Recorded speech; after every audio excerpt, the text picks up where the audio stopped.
성경 말씀 고린도전서 15장 29절에서 34절까지를 보겠습니다. 고린도전서 15장 29절에서 34절입니다.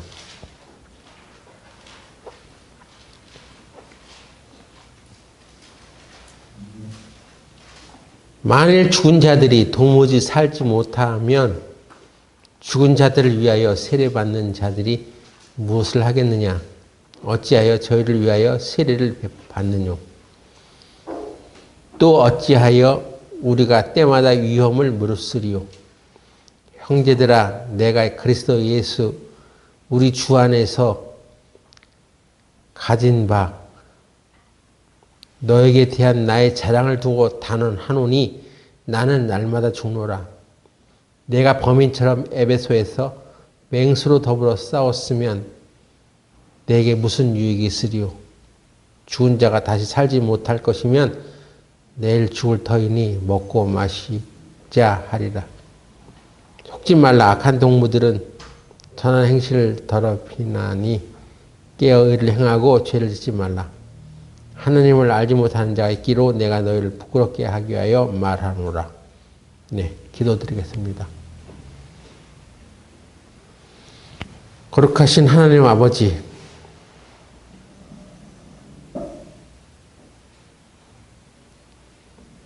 오늘도 우리를 이 모임 장소로 인도하여 주셔서 감사드립니다. 오늘 우리가 읽은 말씀을 통해서 그리스도인의 참된 신앙생활이 무엇인지를 알 수 있도록 도와주시고, 이 말씀을 아는 데만 그치는 것이 아니라 이 말씀대로 또한 행하며 살아갈 수 있도록 하여 주시옵소서. 이 자리에 참석하지 아니한 모든 형제 자매들의 생각과 발걸음을 항상 이 교회로 향할 수 있도록 도와주시길 바라오며 예수님 이름으로 기도드렸습니다. 아멘.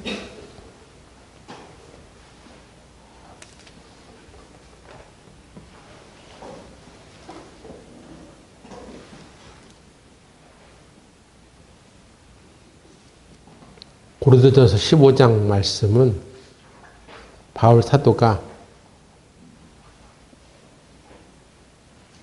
고린도인들이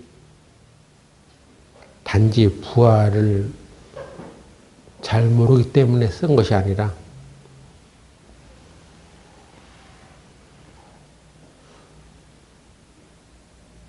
그것보다는 성도가 이 세상에서 반드시 가져야 될 참된 신앙인 부활 신앙이 무엇인지를 강조하려고 이 말씀을 쓰고 있다는 것입니다. 부활 신앙.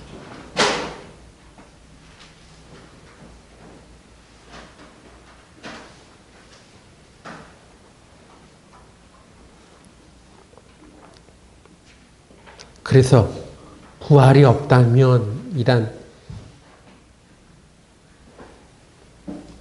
말씀을 하면서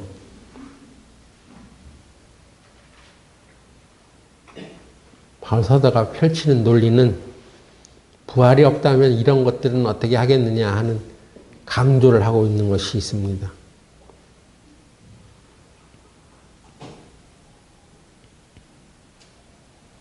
부활 신앙의 실제적인 선포가 무엇인지를 알려주고 있습니다. 우리는 먼저 고린도전서 15장 29절을 한번 보겠습니다. 만일 죽은 자들이 도무지 살지 못하였으면 죽은 자들을 위하여 세례받는 자들이 무엇을 하겠느냐? 어찌하여 저희를 위하여 세례를 받느냐? 여기 이 말씀에 언뜻 보면 잘 이해할 수 없는 부분이 있습니다. 그게 무엇이냐? 죽은 자들 위하여 세례를 받는 것. 이게 이해가 안 되는 거죠. 죽은 자들 위하여 세례를 받는 것.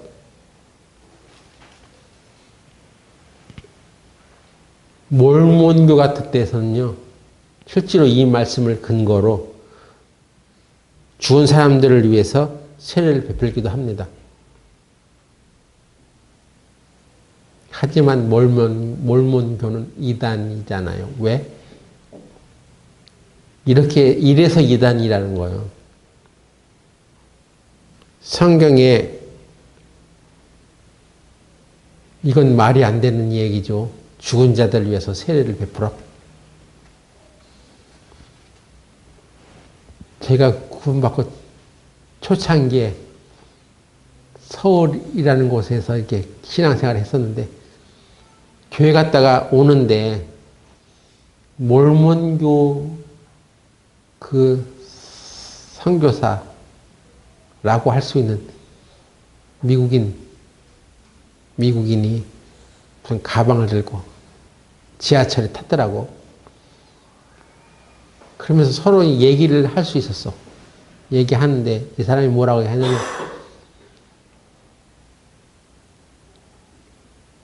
죽은 자들 위해서 세례를 받아야 된대. 그래서 제가 물었어요. 어떻게 죽은 자들 위해 침례를 주냐. 그건 잘못된 생각이다. 그랬더니 얼굴이 막 뻘개지는 거야. 분이 나나 봐. 그건 잘못된 얘기다. 말씀에 분명히 어찌하여 죽은 자들 위하여 세례를 받느뇨? 이 말은 그 말이 틀렸다는 얘기지 그렇게 하라는 얘기가 아니지 않습니까? 그랬더니 나를 이렇게 눈으로 말하더라고. 짝 때려보는 거야. 그래서 이 사람하고 얘기가 안 되겠구나. 당신하고 얘기하고 싶지 않습니다 하고 그 대화를 멈춘 적이 있어요. 몰몬교는 이단이에요. 몰몬교 또는 마릴 성도 그리스도회라는 이름으로 모이는 사람들인데, 거기에서는 이 죽은 자들을 위하여 세례를 주는 것을 마땅하게 생각하는 것입니다. 그런데 여기서 이것을 어떻게 해석을 해야 되느냐. 이 말씀은 의외로 간단합니다. 여기 죽은 자를 위하여 무엇을 말하는가? 이걸 보면 되는 거죠. 죽은 자가 무엇을 말하는가? 죽은 자라는 것은 누구를 말하는가? 이것을 알면 되죠. 여기 바울이 말하고 있는 이 죽은 자, 이것은요, 진짜 죽은 자가 아니라 예수 그리스도를 알지 못하는 사람, 즉 믿음이 없던 사람. 네, 그들은 살아있다고 하지만 사실은 사망으로 갈 수밖에 없는 죽음을 향해 가고 있는 사망의 영향력 아래에 있는 사람이라고 할 수 있습니다. 그게 죽은 자예요.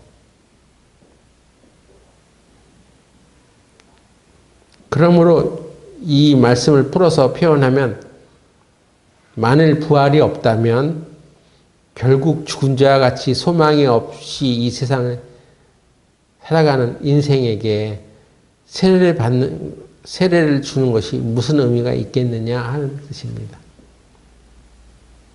어차피 죽음으로 끝나는 것인데, 부활이 없다면 뭐하러 그 죽은 자들에게 세례를 주겠느냐 하는 것입니다. 여기서 세례의 의미를 우리가 또 살펴봐야죠. 로마서 6장 3절에서 5절 보세요.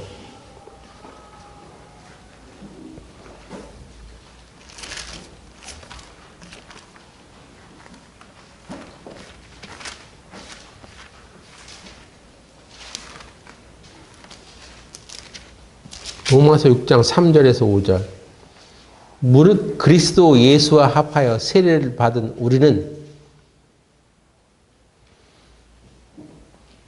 이 세례라는 말이 침례라는 말입니다. 무릇 그리스도 예수와 함께 합하여 세례를 받은 우리는 그의 죽으심과 합하여 세례받은 줄을 알지 못하느뇨? 그러므로 우리가 그의 죽으심과 합하여 세례를 받음으로 그와 함께 장사되었나니 이는 아버지 영광으로 말미암아 그리스도를 죽은 자 가운데서 살리심과 같이 우리로 또한 새 생명 가운데서 행하게 하려 함이라. 5절. 만일 우리가 그의 죽으심을 본받아 연합한 자 되었으면 또한 그의 부활을 본받아 연합한 자가 되리라. 바로 이것입니다. 세례는 그리스도와 함께 죽고 거기서 끝나는 것이 아니라 그의 부활과 연합하여 살아서 이제는 옛사람이 아닌 새 생명 가운데 살아가게 하는 것. 이것이 세례예요. 응?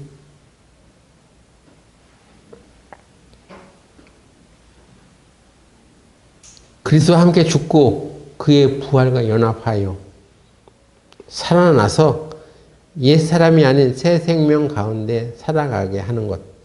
이게 바로 세례다. 그러므로 만일 부활이 없다 하면 세례받는 게 무슨 의미가 있느냐 이 말입니다.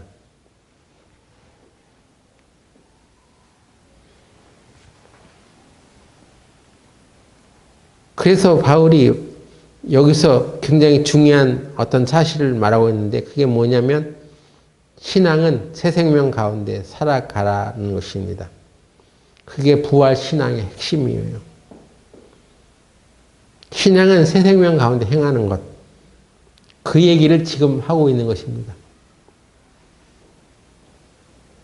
우리 신앙은 사망을 이기는 신앙이에요.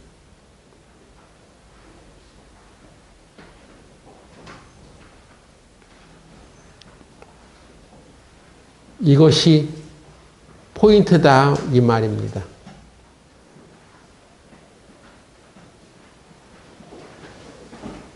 사망을 이긴 신앙. 사망을 이기고 새 생명 가운데서 살아가는 것. 그게 신앙생활이에요. 여러분이 복음의 말씀을 듣고 그리스도가 나를 위해서 십자가에 못 박혀 죽었다. 피 흘려 돌아가셨어. 그것만 깨닫는 것이 아니라 우리가 그리스도와 함께 십자가에 못 박혀 같이 죽었고 또 그의 부활과 더불어 우리도 새 생명 가운데서 살아났다. 이것을 믿는 거예요.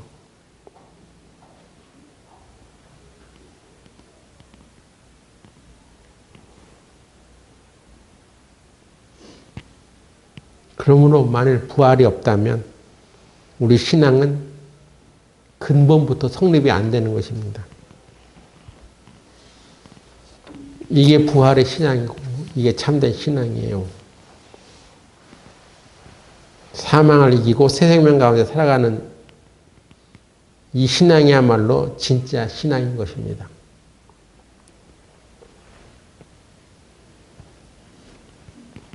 만일 부활이 없다면 또 두 번째 바울이 말하고 있는 것은 15장 30절에 뭐라고 되어 있습니까? 고린도전서 15장 30절에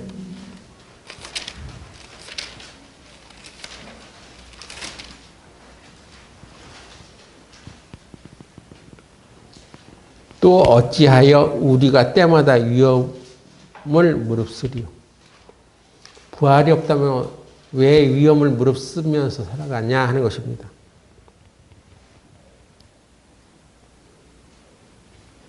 신앙의 위대한 것은 고통과 고난을 피하는 것이 아니라 고통을 마주하는 데 있습니다. 그 고통, 고난이 오면 피하는 것이 아니라 거기에 맞서는 거예요.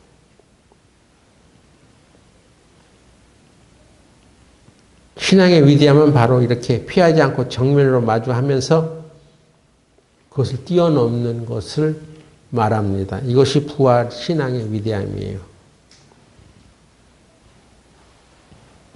여러분이 위험이 오면 또 곤란한 일이 오면 그걸 피해서 도망가는 것이 아니라 거기에 맞서는 것입니다.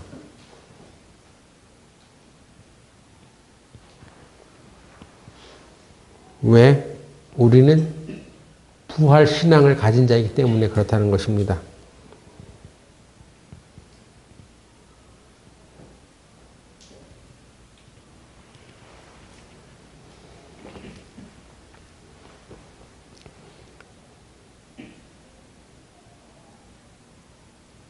그럼 어떻게 이런 신앙을 가질 수 있습니까?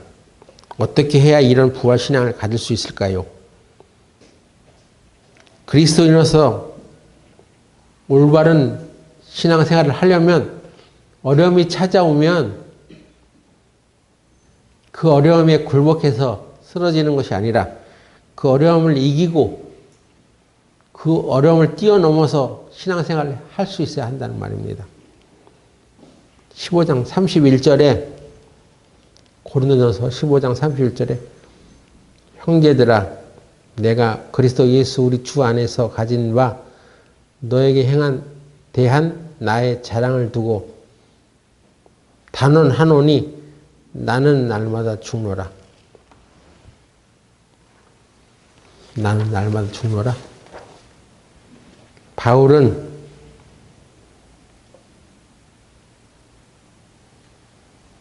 어떤 중요한 얘기를 할 때는 자기의 목숨을 걸어요. 다 건다고 얘기합니다. 예를 들면 내가 그리스도를 본받은 것 같이 너희도 나를 본받으라. 이거 자칫 잘못하면 위선자가 될 수 있잖아요. 하지만 그게 바울의 신앙이니까 자기를 다 거는 거예요. 내가 그리스도를 본받은 것 같이 너희도 나를 본받아. 나를 본받아? 그만큼 자기를 걸었단 말이에요. 이 사람은.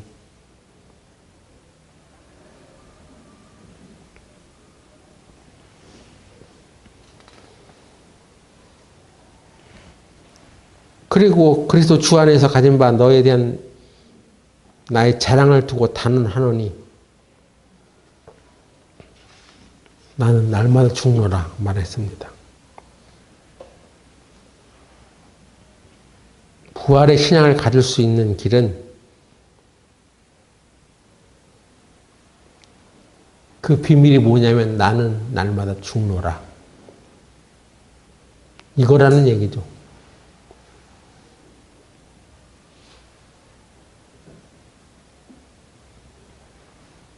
이건 뭘 말하는 것입니까?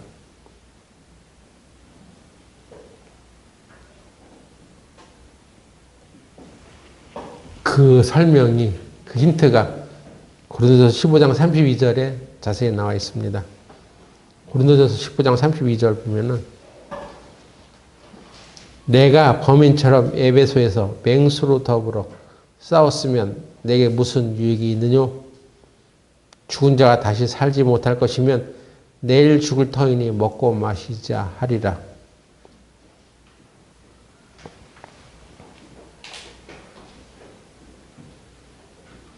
여러분, 바울이 에베소에서 맹수와 더불어 싸운 적이 있습니까? 성경에 그런 기록이 있습니까? 그런 걸 보신 적이 있어요? 없습니다. 바울이 직접 에베소에서 맹수랑 더불어 싸운 적이 없어. 이것은 당시 로마 제국에서 일어난 어떤 일에 대해서 그 사건을 가지고 설명하고 있는 것입니다. 로마에서는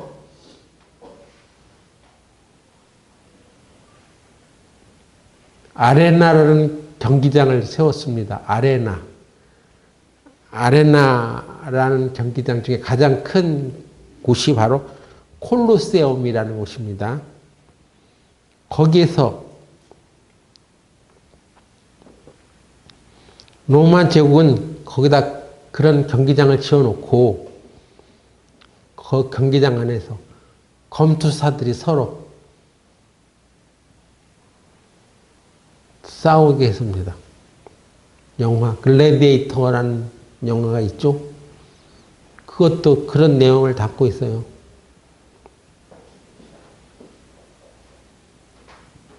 검투사들을 일종의 노예들인데 그들을 거기다 불러가지고 거기서 서로 싸우면서 죽이게 하는 걸 보고 로마 사람들은 아주 그걸 재미있어 했다는 것입니다.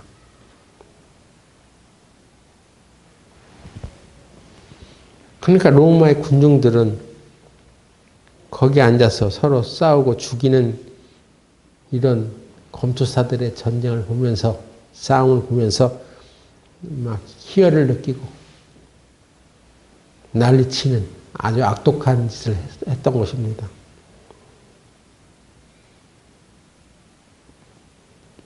그런데 그 방식이 여러 가지가 있었습니다. 단지 검투사들이 서로 싸우게 하는 것만이 아니라 사냥을 재현해 가지고 맹수를 잡는 사냥을 시켰다는 것입니다.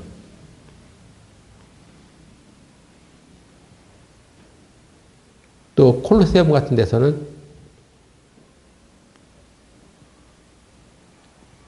그 바닥에다가 물을 담아가지고 함대까지 띄어서 해전을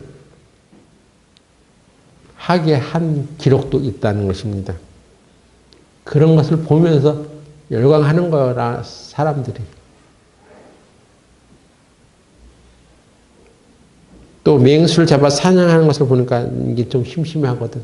그러니까 반대로 맹수가 사람을 물어뜯게 했다는 것입니다. 죄수들을 갖다 놓고 사자를 풀어요. 굶주린 사자를. 그러면 그 사자가 죄수들을 물어뜯고 죽이는 것을 보면서 관중들이 열광을 하고 그것을 즐기고 그런 문화를 가졌던 것이 바로 로마 제국이었습니다.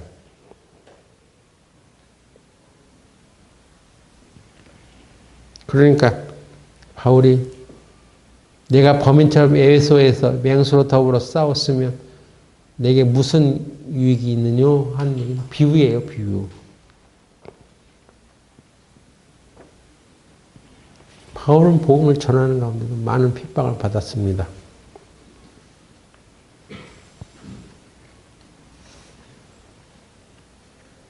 그런데 꼭 외부에서 있는 사람들만이 아니었어요. 같은 공동체 안에서 같은 형제라고 하는 유대인들 가운데서도 바울에게 굉장히 많이 상처를 주고 핍박하고 힘들게 했던 것입니다.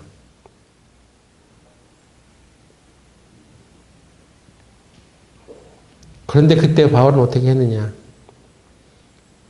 사람의 방법으로 그것을 해결하지 않았다는 것입니다. 바울이 에베소에서 맹수와 더불어 싸웠다면 이것은 사람의 방법이라는 것입니다. 사람의 방법? 뭐예요?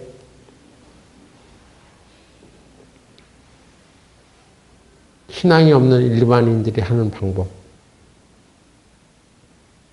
상처를 주는 사람에게 같이 맞대응하고, 같이 욕하고, 같이 분노하고,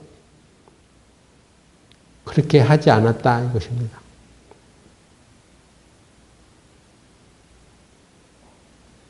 맹수와 더불어 싸웠으면 내게 무슨 유익이 있으리요? 그래봤자 아무 유익이 없으니까요.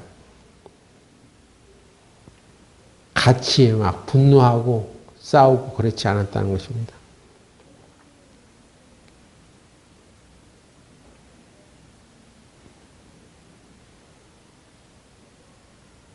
맹수로 더불어 싸웠으면 무슨 유익이 있겠느냐 이 말이 바로 그런 거예요.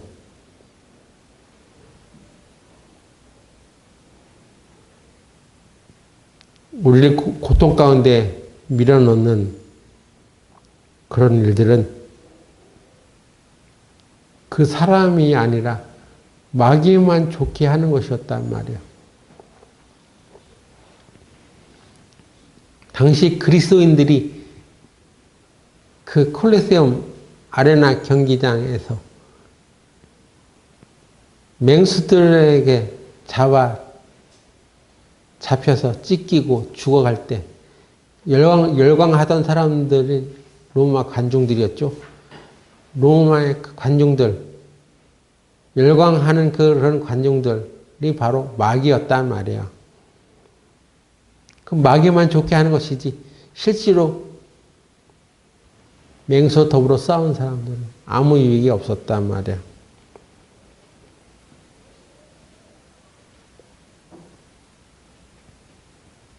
그래서 거기서 바울은 마주 싸우지 않고 나는 날마다 죽노라 하면서 살았다는 것입니다.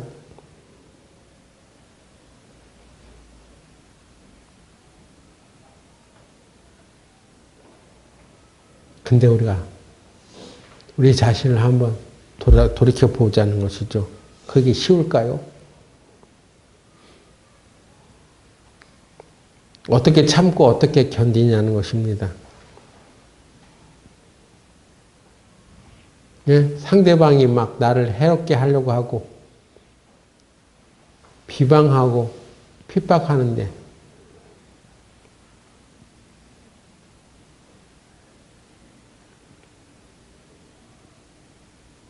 어떻게 그것을 참아낼 수 있겠습니까? 근데 바울은 그렇게 했다는 거예요. 뭐 어떻게 어떤 식으로 그것을 이겨냈느냐.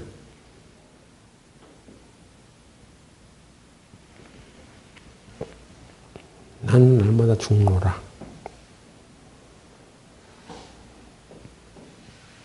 우리 억울한 일을 당했을 때 억울하잖아요.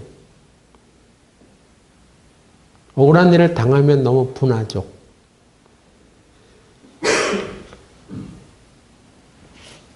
그런데 바울이 이겨나갈 수 있었던 것은 나는 날마다 죽노라 그렇게 했다는 것입니다. 어떻게 그렇게 할 수 있었나요? 네. 부활신앙이 있었으니까 바울은 여기서 내가 죽는다 해도 이게 끝이 아니다. 나는 다시 산다. 이런 신앙을 가지고 있었던 것입니다. 이게 답입니다. 부활신앙이 있었으니까 내 죽음으로 끝나는 것이 아니라 그 죽음을 넘어선 부활신앙이 있다면 우리는 죽을 수 있습니다. 그게 십자가를 지는 것이죠. 그게 십자가 신앙이에요. 부활신앙은 바로 십자가를 지는 신앙입니다. 나는 날마다 죽노라가 가능한 신앙생활.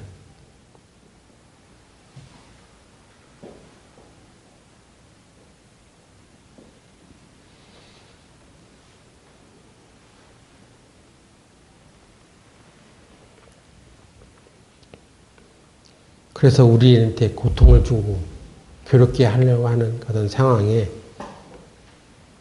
그들과 맞서 싸우지 않고 그 가운데 역사하시는 하나님의 뜻을 믿으면서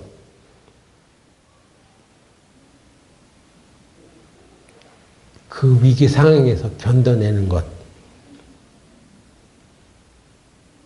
이것을 부활신앙이라고 얘기하는 것입니다. 여러분,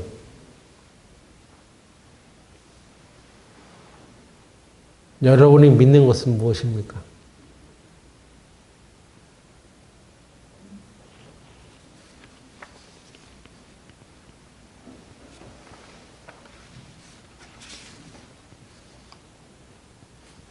야고보서 2장 19절 한번 보실까요?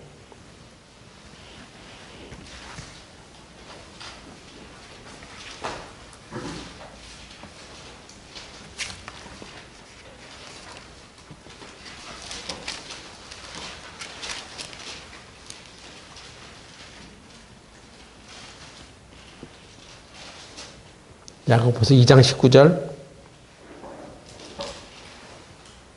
네가 하나님은 한 분이신 줄을 믿느냐? 잘하는 도다. 귀신들도 믿고 떠느니라. 여러분, 하나님은 한 분이신 줄을 믿습니까? 하나님 외에 다른 신은 없다는 것을 믿습니까?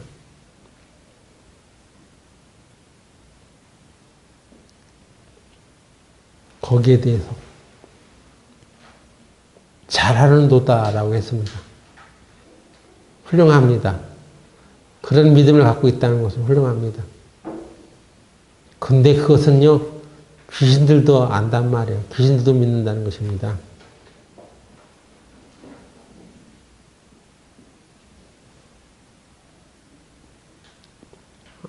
제가 이번에 하나님 말씀 듣고요, 예수님이 우리 죄를 다 사해 주신 것을 믿게 되었습니다. 나는 하나님이 살아진 것을 믿습니다. 잘하는 도다. 하나님이 한 분이신 줄을 믿는 것은요, 귀신들도 그렇게 믿어. 근데 귀신이 하나님께 영광을 돌립니까? 귀신이 하나님의 영광을 위해서 살아갑니까? 그렇진 않잖아요. 하나님이 계신 것을 믿는지 모르지만 우리는 거기에 머무는 것이 아니다. 너희가 믿는 것들을 행할 수 있어야 된다. 이것을 말하는 것이 야고보서의 주제입니다. 너희가 진정 예수님이 우리의 구원자이시고 치유자인 것을 믿느냐? 그러면 그의 영광을 위해서 살아가야 할 것 아니오. 믿는 바대로 행동하며 살아야 될 것 아니오. 그것입니다. 믿는 거 그냥 머리로만 믿고 있는 것이요? 그것이면 다야? 너희가 믿음에 있으면 그 믿는 바대로 행동하라는 것입니다. 행하라.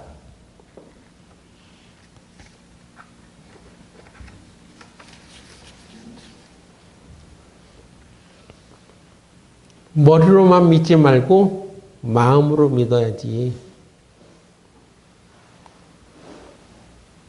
예수님의 제자 중 베드로라는 사람을 통해서 우리는 그것을 배울 수 있습니다. 요한복음 13장 36절 보세요.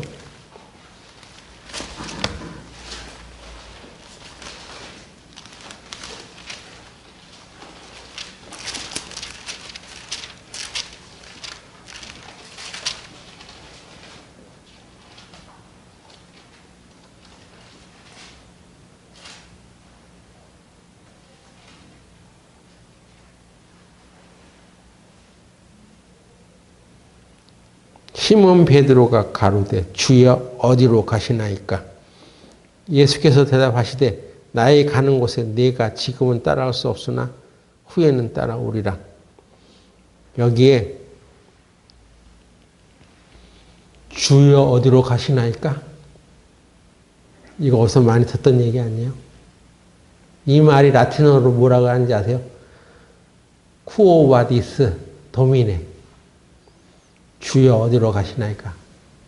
쿠오바디스 도미네. 이 한 말씀을 근거로 소설도 만들어지고 그 소설을 영화한 것이 바로 쿠오바디스라는 영화입니다. 주여 어디로 가시나이까? 이거 누가 물었습니까? 베드로가 물었어. 이것을 가지고 만들어낸 쿠오바디스 영화에 이런 장면이 있습니다.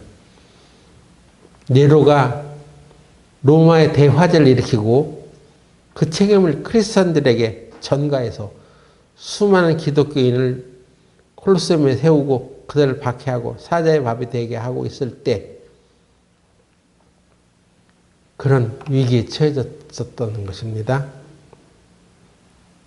그러니까 이 말씀을 근거로 이제 성경에 없는 얘기지만 얘기를 만들어낸 거예요. 쿠오바디스. 그때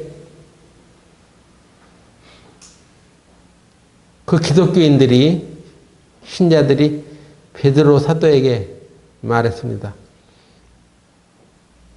베드로여 사도 당신은 이곳을 떠나십시오. 지도자가 있어야 우리 기독교가 존재하지 않겠습니까? 하면서 기독교인들이 권유를 했습니다. 그래서 그 권유를 받고 베드로가 이 말 듣고 떠났습니다.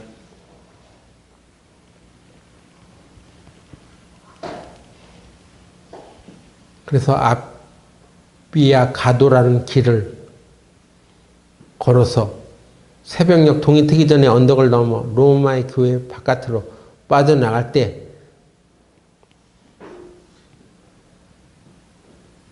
그 새벽에 어슴푸레하게 누군가 반대편에서 오고 있는 사람이 있었습니다. 베드로가 가만히 보니까 그 어슴푸레한 새벽에 오고 있었던 분은 바로 예수님이었습니다. 그래서 베드로가 이렇게 물었습니다. 예수님, 주여 어디로 가시나이까?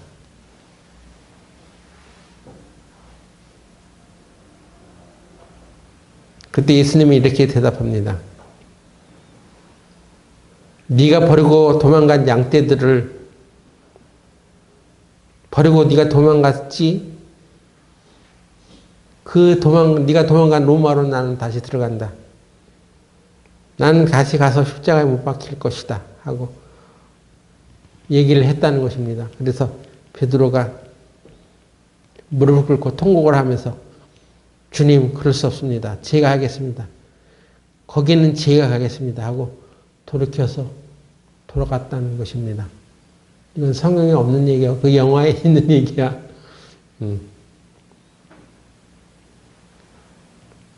거기에 보면 네로가 로마에 큰 화재를 일으키고 많은 사람이 죽으니까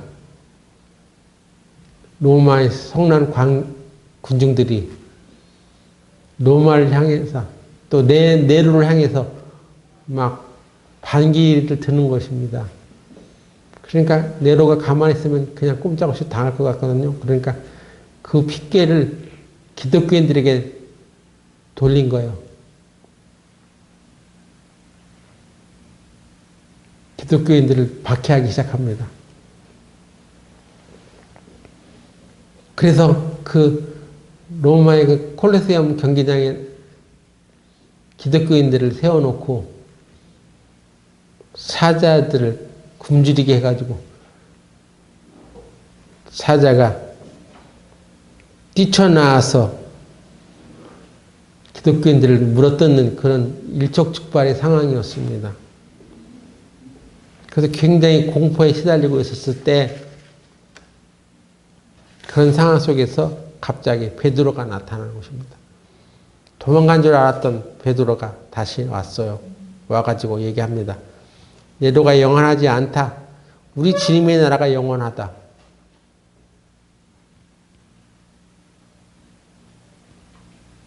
이 고통은 짧은 것이다. 그때 그 말씀을 들으면서 거기 있었던 모든 그리스도인들이 갑자기 다 일어서서 찬송을 부르기 시작합니다. 그들이 찬송을 부르니까 어떤 일이 일어나느냐? 바로 네로가 당황하기 시작하는 것입니다. 어떻게 이들이 두려워하지 않고 찬송을 부를 수가 있지? 하고 놀라는 것입니다.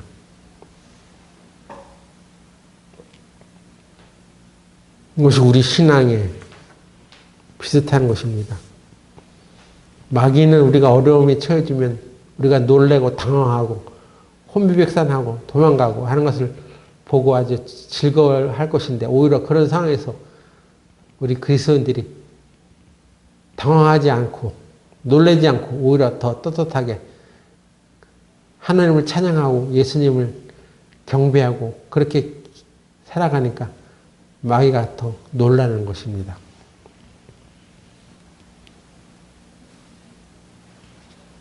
여러분, 교회에 나오기 힘들고 어려운 상황이 되면 어떻게 해야 됩니까? 그때 우리는 하나님께 기도하고 하나님, 우리에게 이런 올바른 신앙생활을 할 수 있는 길로 우리를 인도해 주소서. 이런 어려움에 우리가 굴복하지 않고 더 힘차게 신앙생활을 할 수 있도록 도와주세요 하고 찬송하고 나가야 하는 것입니다.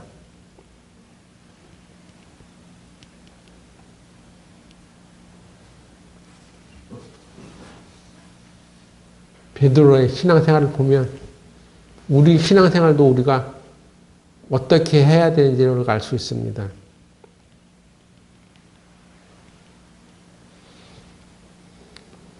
예수님은 베드로가 주여 어디로 가시나이까 물었을 때 예수님께서 말씀하신 것이 있습니다. 요한복음 13장 36절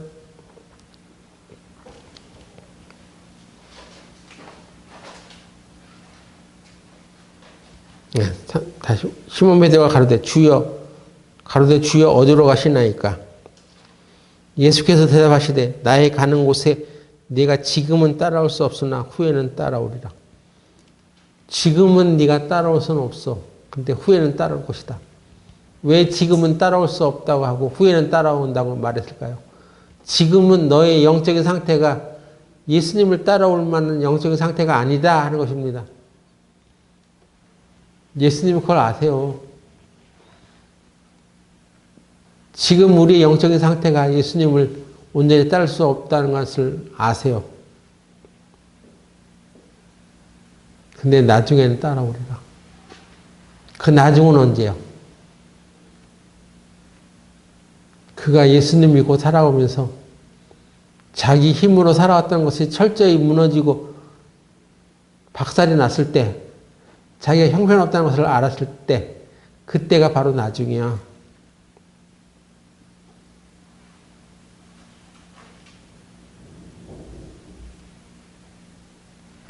(37절) 베드로가 가되 주여 내가 지금은 어찌하여 따를 수 없나이까 주를 위하여 내 목숨을 버리겠나이다. 베드로는 자기 생각으로 자기 열심으로 아니 예수님 섭섭해요. 나는 지금 주를 따를 수 있다니까요. 내가 주를 위하여 목숨을 버리겠습니다.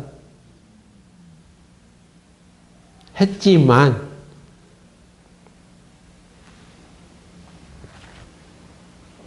자기가 왜 지금은 주를 따를 수 없다는 것을 베드로는 그건 알지 못했어. 왜? 자기 힘으로 신앙생활을 했거든.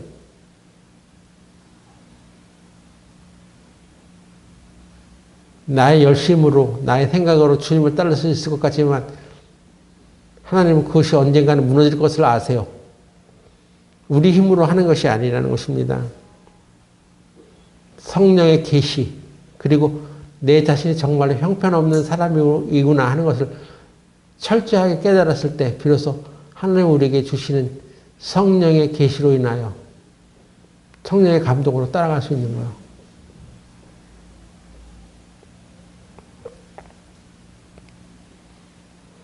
예수님은 이것을 아셨던 것입니다. 38절에 예수께서 대답하시되 네가 나를 위하여 네 목숨을 버리겠느냐? 내가 진실로 진실로 네게 이르노니 닭 울기 전에 네가 3번 나를 부인하리라.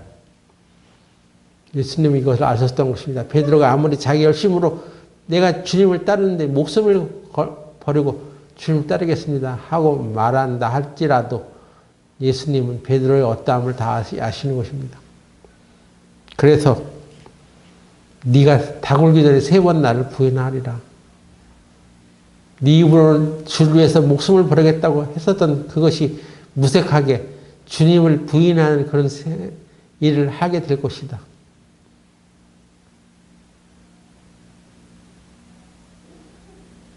그 과정을 겪어야 하는 것입니다.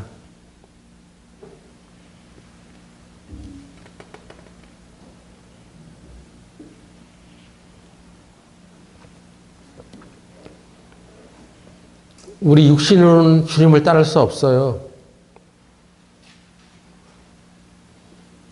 예수님이 십자가에 못 박혀 돌아가실 때에도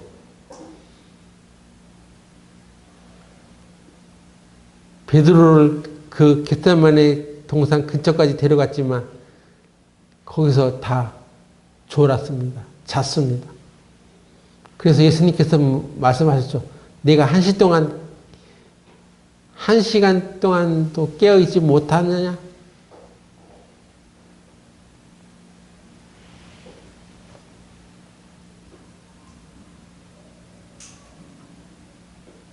마가복음 14장 37절.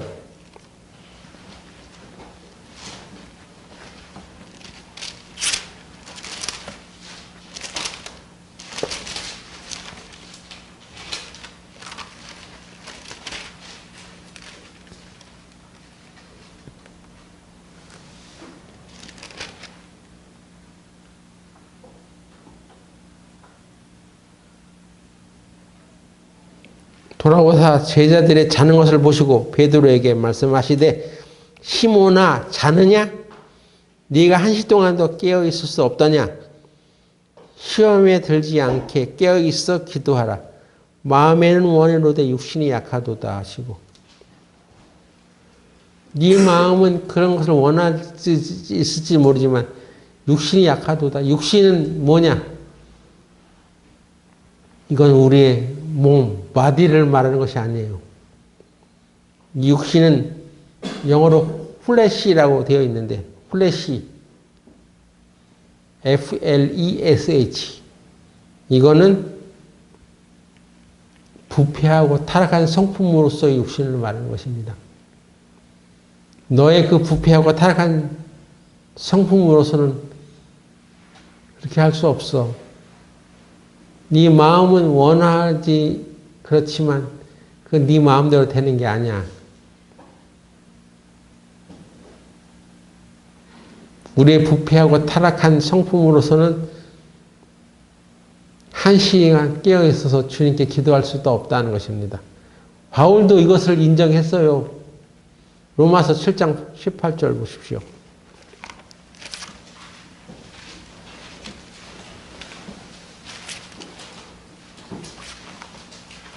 로마서 7장 18절.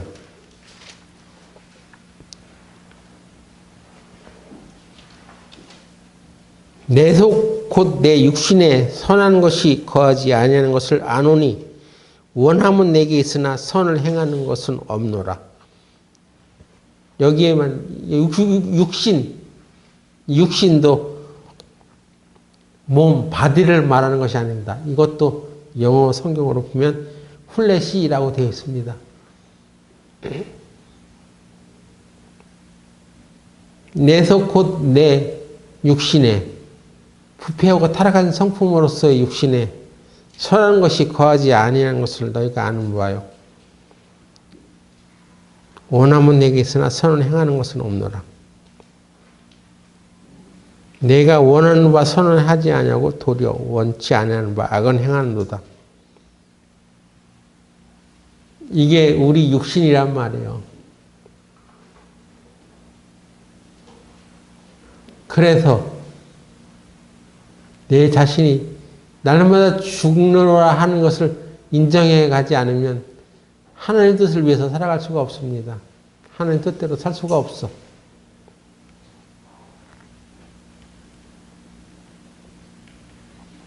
그리고 우리 신앙은 점점 자라야 되는 거죠.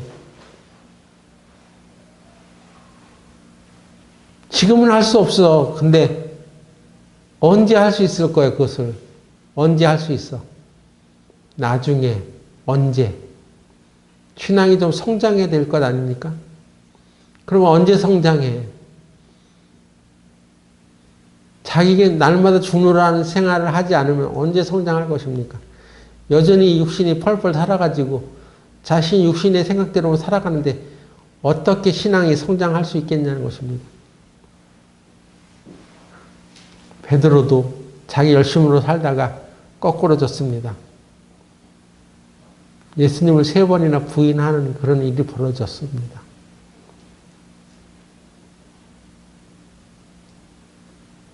그것을 통해서 베드로가 배웠죠.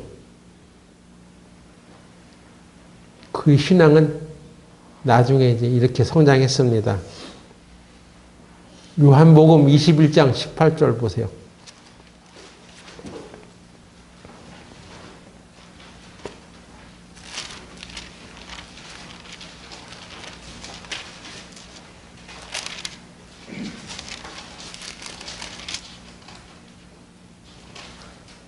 (21장 18절에) 내가 진실로 내게 이르노니 젊어서는 네가 스스로 띠띠고 원하는 곳으로 다녔거니와 늙어서는 네 팔을 벌리리니 남이 네게 띠띠우고 원치 아니하는 곳으로 데려가리라.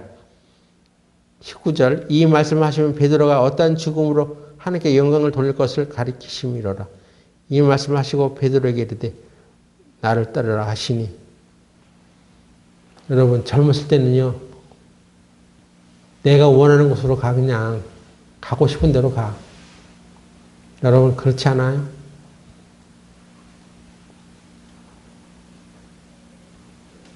젊어서는 네가 스스로 띠띠고 네가 원하는 곳으로 가지만 늙어서는 남이 내게 띠띠우고 네가 원치 않은 곳으로 데려가리라. 그럼 여러분의 신앙은 지금 늙었어? 젊었어?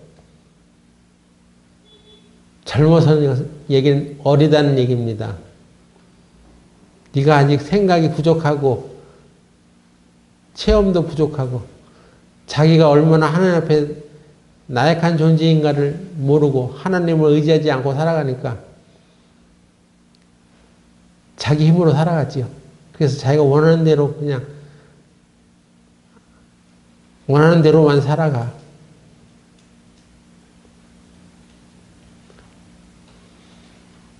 베드로는 예수님을 3번이나 부인하고 그 철저하게 자기 신앙이 무너지고 자기 육신에 의지했던 것들을 다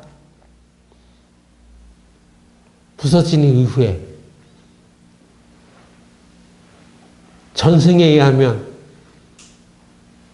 베드로는 로마에 가서 순교를 당합니다. 그리고 내가 예수님과 똑같이 십자가에 못 박힐 수가 없다. 나는 십자가에 거꾸로 달리겠다 하고 십자가에 거꾸로 달려서 순교했다고 합니다.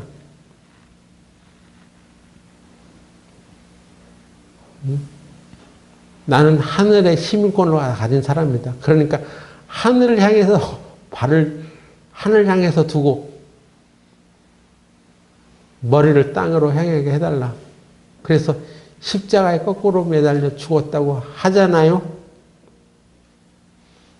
하나님께 영광을 드렸던 것입니다. 이런 부활의 신앙,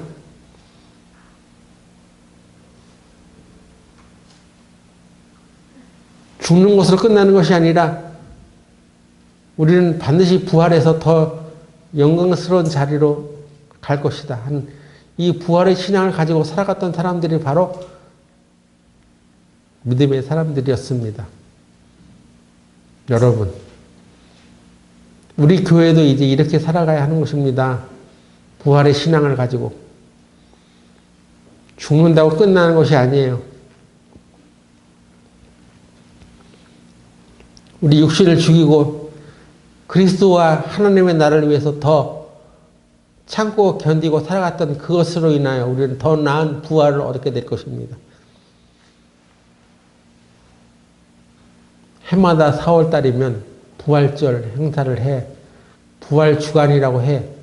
여러분이 예수님이 우리의 죄를 위해서 죽으셨을 뿐만 아니라 그가 부활하셔서 우리와 함께 부활에 참여시켰다는 것을 믿음으로 받으시고 여러분도 부활의 신앙으로 살아가시길 바랍니다. 기도하고 마치겠습니다. 거룩하신 하나님 아버지, 우리 교회 형제 자매들을 굽어 살펴주셔서 예수님의 부활의 신앙을 본받아 살아갈 수 있도록 이끌어 주시옵소서. 우리는 예수님과 함께 십자가에 죽었다는 것뿐만 아니라 그리스도와 함께 다시 부활했다는 것을 분명히 믿음으로 받아들이고 그 부활의 신앙으로 어떤 역경과 어려움을 앞에 두고 있을 때에도 그것을 능히 이겨나갈 수 있도록 인도하여 주시옵소서. 예수님의 이름으로 기도드렸습니다. 아멘.